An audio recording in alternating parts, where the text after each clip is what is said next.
ఆ రోడ్ల నిర్మాణాలపై మాటల యుద్ధం కొనసాగింది. నేషనల్ హైవే నిర్మాణానికి గత ప్రభుత్వం డిపిఆర్ సిద్ధం చేయలేదన్నారు కోమటిరెడ్డి.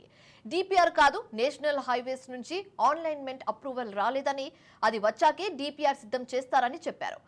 అయితే ప్రశాంత్ రెడ్డి కమెంట్స్ ని మంత్రి కోమటిరెడ్డి కొట్టిపారేశారు. బీఆర్ఎస్ కి నేషనల్ హైవేపై చిత్తశుద్ధి లేదని, పెండింగ్ లో ఉందని చెప్పారు.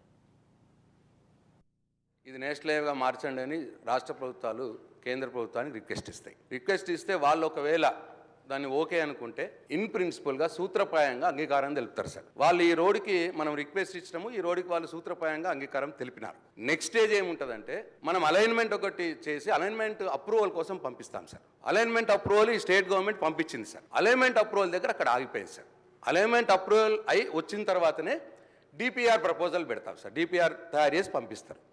సో అలైన్మెంట్ అప్రూవలే నేషనల్ హైవేస్ నుంచి రాలేదు కాబట్టి అది ఆ ప్రపోజల్ అక్కడ అట్లా పెండింగ్లో ఉన్నది సార్. ఈ రోడ్డు ముందుగా మదన్ గారు అడిగిన రోడ్డు విషయంలో సకాలంలో డిపిఆర్ పంపించి అపాయింటెడ్ డేట్ తీసుకొని మీరు చేసి ఉంటే ఇప్పటికీ అది 165 కిలోమీటర్స్ సార్. అది 3,000 కోట్ల రూపాయల రోడ్డు. అది ఆ రోడ్డు మీరు దాని మీద రివ్యూ చేసి చర్యలు తీసుకుంటే ఇప్పటికి స్టార్ట్ అయ్యేది. అప్లోడ్ మన చేతులు ఉంటుంది సార్. అది గౌరవ సభ్యులు తెలుసుకోవాలి. సభ్యులు మీరు తెలంగాణ అసెంబ్లీ సమావేశాల్లో డైలాగ్ వార్ కంటిన్యూ అవుతుంది. అధికార ప్రతిపక్ష సభ్యుల మధ్య మాటల మంటలు చెలరేగుతున్నాయి. మంత్రి కోమటిరెడ్డి, మాజీ మంత్రి హరీష్ రావు